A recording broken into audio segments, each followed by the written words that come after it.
Hi, I'm Chris Shaffrey, the president of the AANS, and I want to invite you to Boston for our annual meeting, which is going to be held on April 25th through 29th, 2020. The theme of the meeting is the world of neurosurgery.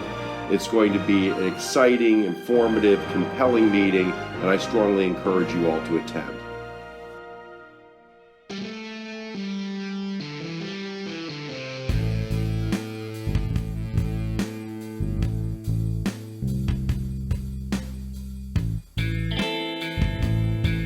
Welcome to the Neurosurgery Podcast.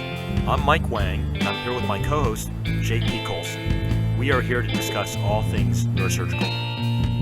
Hi, this is J.P. Kolcun, a resident in neurosurgery at Rush University.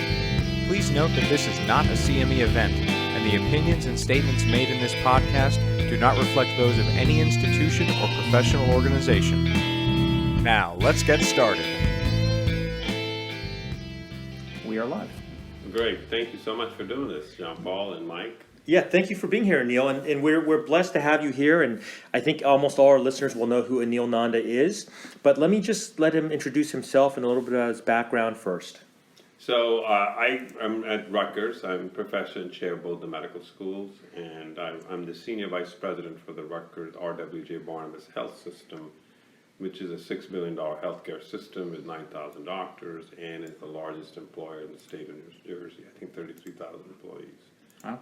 So I think I've been there about 16 months, and I'll tell people, as Robin Williams would say, I feel like a hemophiliac in a razor factory. You don't know where the blades are coming from, but it's been a lot of fun, and it's always good to change culture, and culture eats strategy for lunch every day. So it's some of the challenges of running a system. And a little bit about myself. About 30 years ago, I got a phone call from Louisiana, and I said, "You want a Hindu boy and his Yankee wife in the Bible Belt? You're nuts or something?" And so my wife and I moved down. I told her, we'll be there a year or 2 years. Ended up being there for almost 28 years. But we were very blessed. We built a department there, a training program. And, I always tell people, Louisiana, the DNA flows through my blood. And I had a wonderful time there. But my kids are in the Northeast, and my wife, you marry a Jersey girl, she'll make sure you go back to Jersey. So Yeah, you're close to your sons and your daughter now, right? It's very nice. We're close to the city, and so the best thing I like is I get nonstop flights anywhere I want to go. It's like a big change for me. Yeah. Great. Well, we wanted to have you talk about something very specific, and I know that you're a man of the world. You can speak about any number of topics: philosophy, history, science, medicine.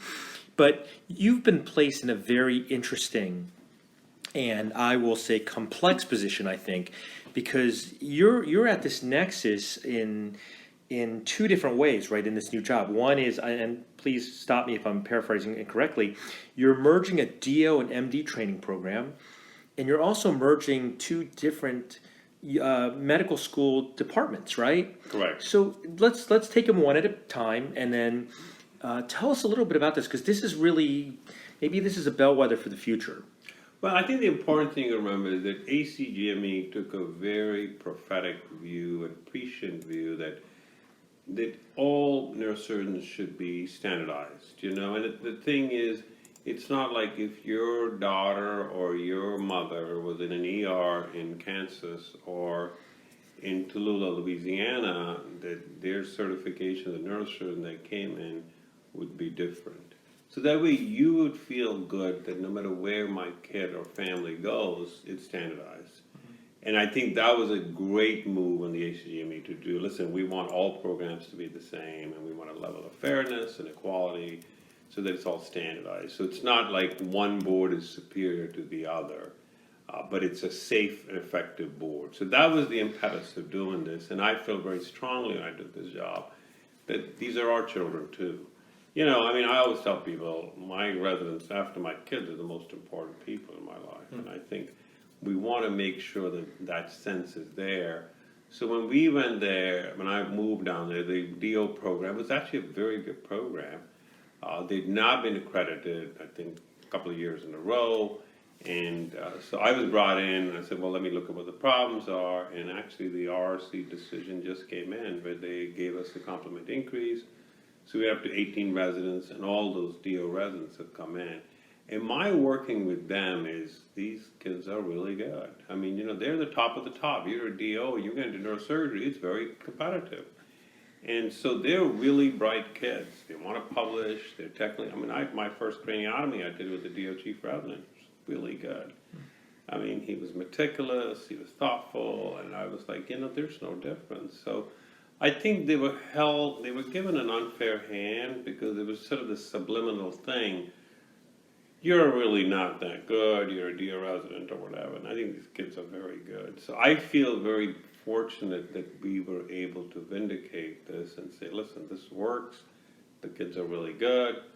And, there's bad residents and there's good residents. It isn't that there's DO residents and there's MD residents. Yeah. I mean, we've all seen that we've had to terminate MD residents and we've seen lazy, you know what I mean? So we were able to see that, and, the incorporation has worked really well.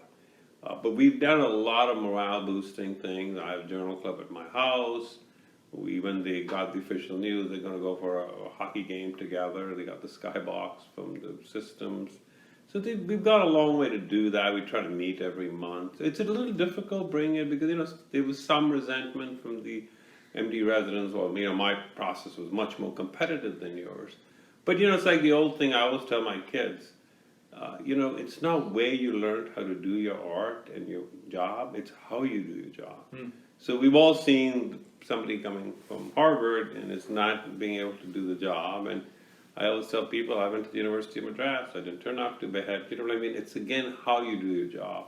And I think that's an important thing to impart to the residents that, listen, we're in this together and we want you to be safe. We want you to work hard. And I think those are pretty universal values. It's like telling your kids you're not going to lie.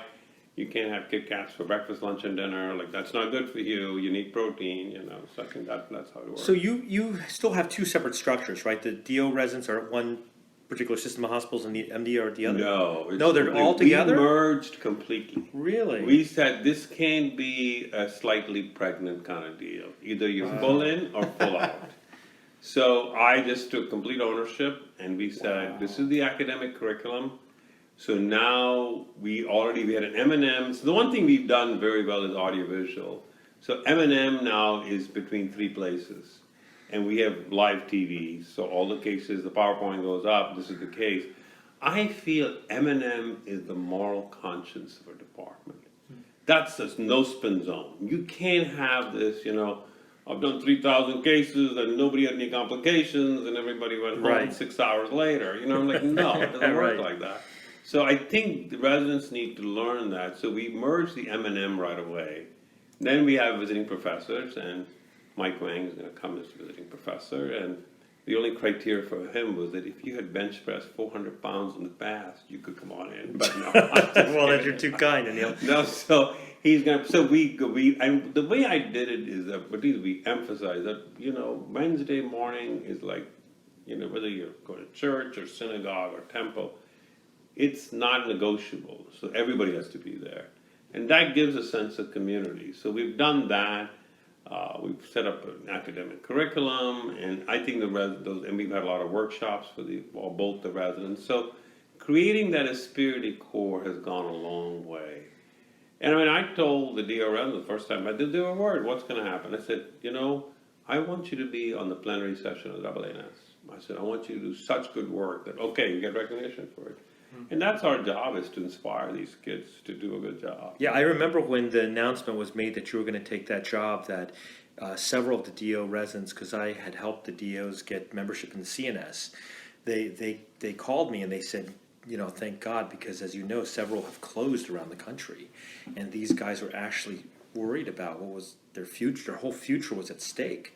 But of course, that's not easy. I would expect a little pushback from the allopaths, as would be natural, but that's the easier of the two things you had to do, right? So tell us now about the other project in terms of merging. Well, it's interesting. We sort of two medical schools had different systems, and you realize New Jersey is a very anomalous market. It's out of network. So, I had a neurologist tell one of our endovascular neurologists, every time I put a catheter in the groin, I charge $5,000. When I do an angiogram, I get $25,000. When I coil an aneurysm, I get $80,000.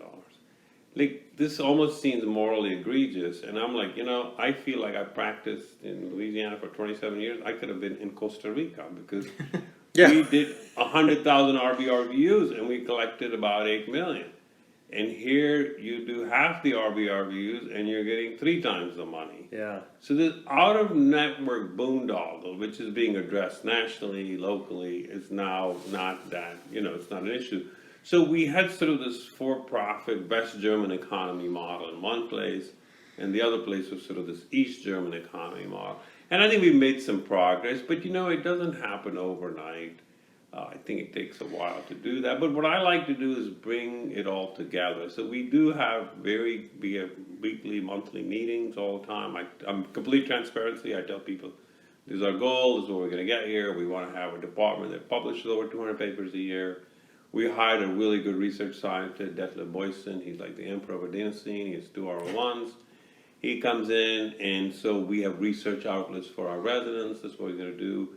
Then he mentors the younger attendings. And then, the thing that was amazing, our first year, I did 70 recruitment dinners in the whole year. Wow. I would bring in 3 people, non-competing, so one endovascular, pediatric, tumor, or spine, and take them out for dinner. Because I'm like, otherwise I'm going to be eating out every day. And I'm like, no. So we merged those two. They're like practical ways to make it work. But we hired 6 people the first year. And this year we hope to hire about 4. So I think, you're not going to do it. It's like you're not going to change an oil tanker 180 degrees. It's going to be 1 degree every 3 days, and that's how you turn it. Yeah. I mean, what do you do to maintain your mental health? Because I can imagine, I've heard a lot about the New Jersey market. We have a little bit of that trickle down to Florida, right? Because the snowbirds, and I have always worried about the issue of, the folks like you say, they do, like the Dr. Mew case that was in the Wall Street Journal or New York Times, like one ACDF assistant surgeon is making $120,000 or whatever. I mean, if you suck that fuel out of the system, for better or worse, and I'm not casting a moral judgment, it's just everybody that's part of that system is going to go nuts. Like, what's going to happen there? How do you maintain? It's a big cultural change, and that was the front page of the New York Times. Yeah. And I think you got to remember this out-of-network bill that went into New York happened because this woman was going to have a lumbar disc taken out, and she was in network. The insurance company, Blue Cross, says it will give you $60,000 for the surgery for the hospital. Well, she goes and gives it to the doctor, and then the doctor says after he's taken the money, this is not my full bill. You owe me another $70,000. And then the insurance company tells her, well, he wasn't in our network. Give our $60,000 back.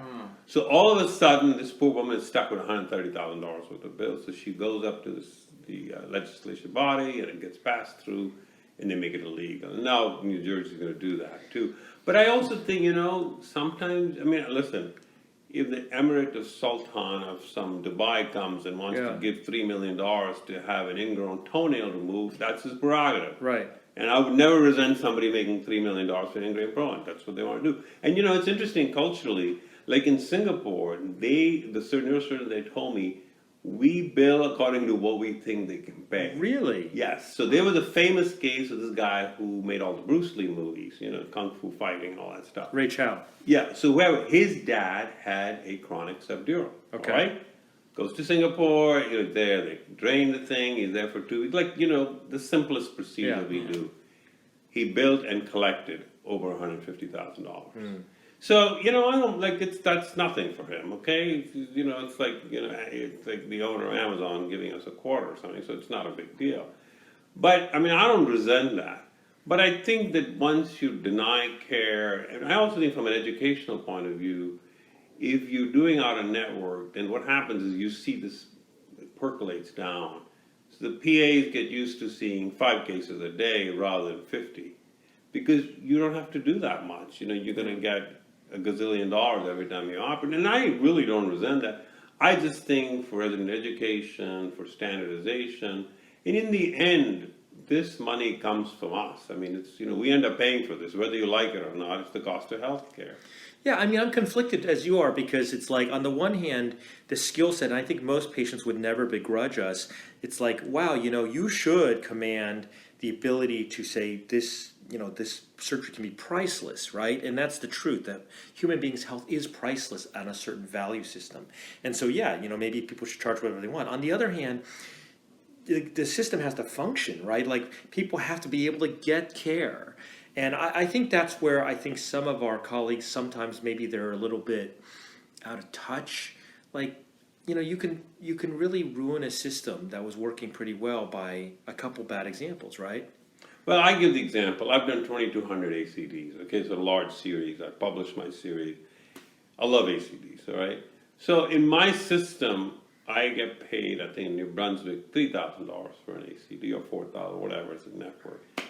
Well, the guy in private practice is charging $60,000 for the same procedure. Yeah. And my philosophical question is, you might be twice as good as I am, but you're not 20 times as good. Yeah, right. You know what I mean? I'm like, Right. seriously, Right. guys. And so my feeling is, I think, and I also feel, it's not that I'm a socialist or anything, but I do think people should have access to care. And I'm really against somebody with limited means mortgaging their house to get through like a lumbar disc operation. You know what I mean? Now it's different, it's a skull base or any of these things. Nothing is, Yeah, I just, I worry that if they change the system too rapidly, people can't adjust.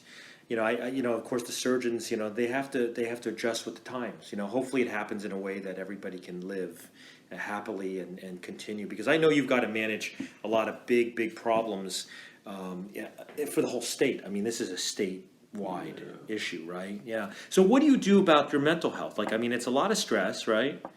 Well, I think, Boethius was the wonderful philosopher in the 6th century, and he was very high up in the Roman Empire, and then they condemned him to death. So he had like 6 months, and he wrote this beautiful book called The Consolations of Philosophy. And he has a very powerful line in that. He says, no matter how fast the wheel turns, the center never moves. Yeah. And I think you have to be grounded. Like, the burnout rate in our profession is 51%, 40, 50. I meditate every morning. It's very important for me. I like to work out frequently. And I always tell all the younger guys, you got to be balanced. And you can't take this to heart, It's a wonderful responsibility, but what does this have to do with eternity? You know what I mean? It has very little to do with eternity. And, in fact, since your first name is John Paul, Pope John Paul had a wonderful line. He says, every day is a great day to be born.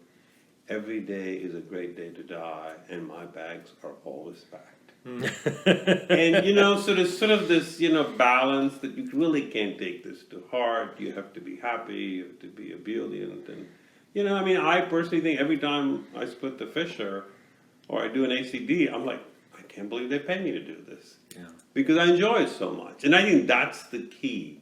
When David Foster Wallace gave the great commencement address at Kenyon College, he said, if you're going to make money the focus of your career, you will never have enough. And I think that's so important. If that's the only focus that motivates you, then it's not going to make you happy, because you don't say, well, I deserve $5 million for this screening out of me. Like, where are you going to stop? Yeah. I worry because, we're schizophrenic, right? We're part priest, part scientist, part clinician, part mentor, part manager, and all these different parts. And the thing I love about you, Anil, is you bring this sort of priest class part of what we do, and maybe that's the most at-risk part of what we do now. And I think that as we move towards the new healthcare regimes and paradigms, that's what I worry most about, that we're vulnerable to people saying you're no longer part of that class of people. We no longer can trust you to have our best interests at heart. So you're mentoring these young people. I'm very, very happy to see that they're in good hands. And all I hear is good things coming out of New Jersey from these folks, from the young folks. Well, I think you need to be grounded. You need to be humble.